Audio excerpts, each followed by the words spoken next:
As a nutritional epidemiologist who have moved into risk assessment, I would like to thank the organizers for trying to integrate my two fields. And so I will also be talking about fish. So last year, the Norwegian Scientific Committee for Food and Environment published this report on benefit and risk assessment of fish intake in the Norwegian diet.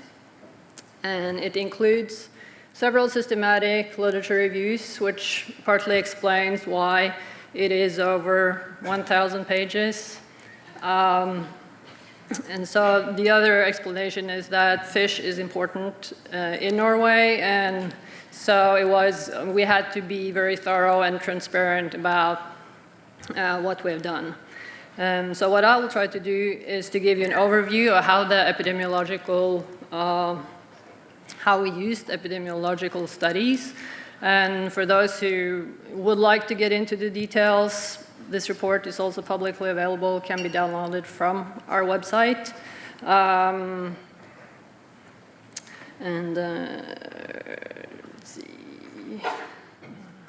see if there's something, yeah. And then, of course, also, I mean, if you can just get in touch if you have questions later. So for those who don't know VKM, we are part of the Norwegian government administration. We're governed by 4 ministries, and we provide different agencies with risk assessments, or in this case, benefit and risk assessments, and other scientific-based evidence. And our main commissioners are the Food Safety Authority and also the Environment Agency. And we're also the national point of contact for the European Food Safety Authority. So the background for the fish report and for looking at both benefits and risks was that fish is an important source of both nutrients and contaminants. And so in Norway, the National Dietary Guideline was questioned after EFSA lowered the tolerable weekly intakes of dioxins and dioxin-like PCBs in 2018 based on reduced semen quality, which we have heard about earlier today. And then later in 2020, the TWI was also lowered for the PFAS, and here the critical health effect was reduced vaccine response in children.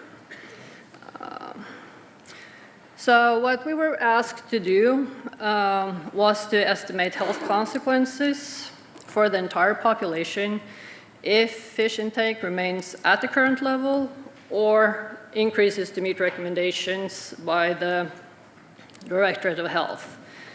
And so in Norway, the current recommendation is to eat fish 2 to 3 times per week for dinner and also use fish as a spread on bread.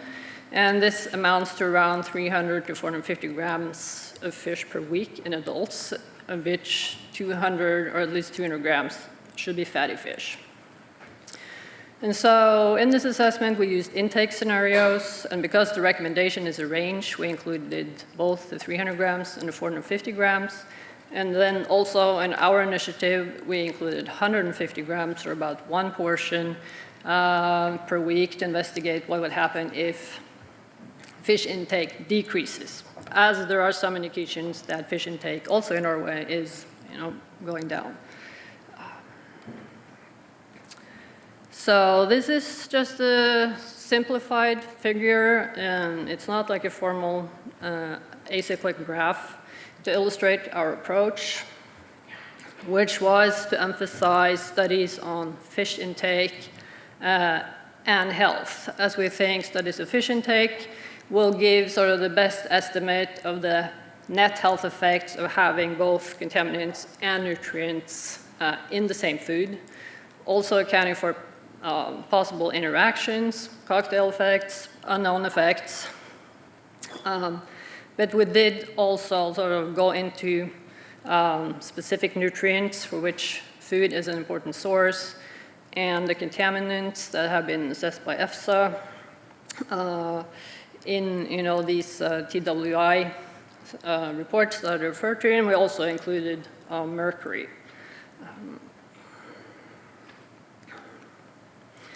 So how did we use the EPI studies? So as have been mentioned before in other presentations, we used it to identify benefits and risks and their characterization.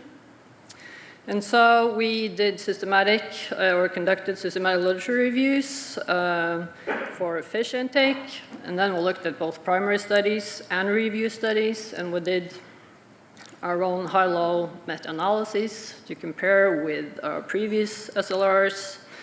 But for nutrients in fish, we limited that to previous reviews only. And for contaminants, we relied on the EFSA evaluations when setting the TWIs. And so we did look to see if there was a basis for updating TWI for mercury, but we did not find that. And so for outcomes graded probable or higher for a causal effect, we used meta-dose response figures from the systematic reviews that we had included to model impacts of changes in fish intake on disease incidence and mortality at the population level. So we worked with research librarians and did a very wide search on different health outcome groups, and this just shows the health outcomes that we summarized for fish intake. So it was kind of data-driven, so there are outcomes which we could not summarize. And so for adults, we focused on non-communicable diseases, cardiovascular disease, cognition, cognitive decline, type 2 diabetes, and hip fractures, as well as mortality overall and cause-specific. We included immune-related diseases. We looked at birth outcomes. And in children, we also looked at mental disorders, neurodevelopment, asthma and allergies. And we looked at weight, overweight and body composition in both children and adults. For cancer, we relied on the World Cancer Research Fund report from 2018, as we've found that to be sufficiently comprehensive. And for the outcomes marked in yellow, those are the critical health outcomes in the EFSA evaluations for which we found no evidence of, or we didn't find any studies on fish intake in relation to these outcomes. So these are so-called empty reviews. So to give you an idea of the amount of literature we have been going through, we started with around 26,000 hits for primary studies on fish intake and all these health outcomes. We quality assessed around 350 and ended up including around 270. For review studies on fish, the search was limited to the past 5 years. So we screened 800 reviews, quality assessed around 60 and included 40. And for review studies on nutrient intakes, I'm just showing results for 4 searches combined. And so we screened around 2,000 and quality assessed 80 and included 40. But so overall, we sort of end up including 5% or less. So often it's down to around 1. So to assess a risk of bias, we used the AMSTAR tool for systematic reviews. And for primary studies, we used templates developed by the Nordic Nutrition Recommendations in 2012 because they were adapted to dietary assessment studies. And so the Nordic Nutrition, or the NNR, was updated this year. And so they are no longer using these tools. And so that is why we're also looking at other tools for our next assessment. But in this sort of system, there is one template for each study design, and there is like an overall A, B, or C grade. And we had a lot of evidence for a lot of outcomes, so we excluded the grade C studies. And so to grade the evidence overall, we used the criteria from the World Cancer Research Fund. And so I'm not like listing all the details, but we looked at the number of studies, by design, the pooled relative risk, the magnitude, the confidence interval, the heterogeneity. For dose response, as I said, we looked at what was in the review studies. And for biological plausibility, which is also another criteria, we did look at the literature, but not with the same degree of rigor as for the health outcomes. And so there are 5 possible grades, and we ended up using probable, limited suggestive, or limited no conclusions for, I don't know, more than 80 or 100 associations. And so because we are mostly dealing with observational studies of fish intake, it's difficult to sort of achieve a grade, the convincing grade. But with this system, the probable is also considered sort of strong evidence or strong enough for public health measures. So I included an example of the modeling of health impacts at the population level. So on the left, there is a dose response or meta-dose response analysis from the literature on fish intake in Alzheimer's disease. And so it shows kind of a protective effect with increasing intake and with a sort of suggestive threshold at around 200 and 250 grams. And so what we did was to fit the log linear model to the reported relative risks, and then we tried to incorporate this threshold where it becomes flat.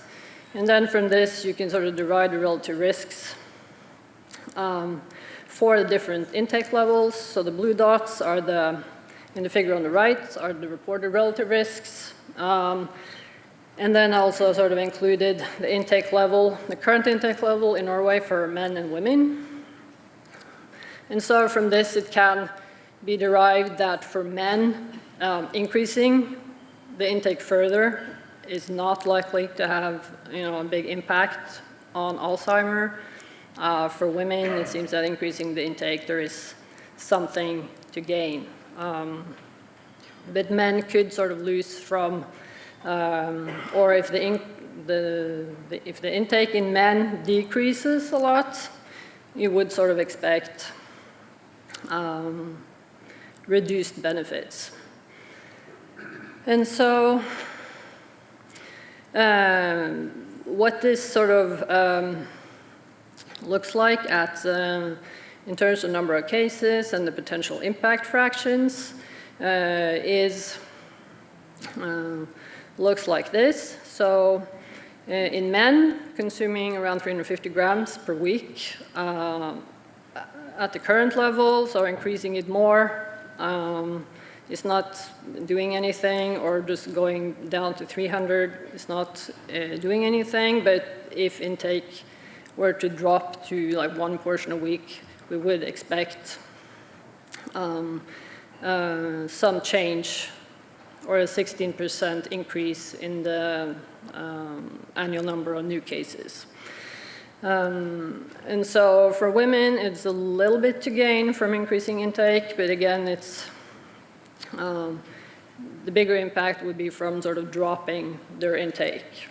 And so, I mean, we're a small country with around 5 million people, and the incidence in men is around 2,600 cases per year in this age group, and a bit more for women. So in cases per year, we're estimating around like 400 more cases if fish intake drops to one time per week.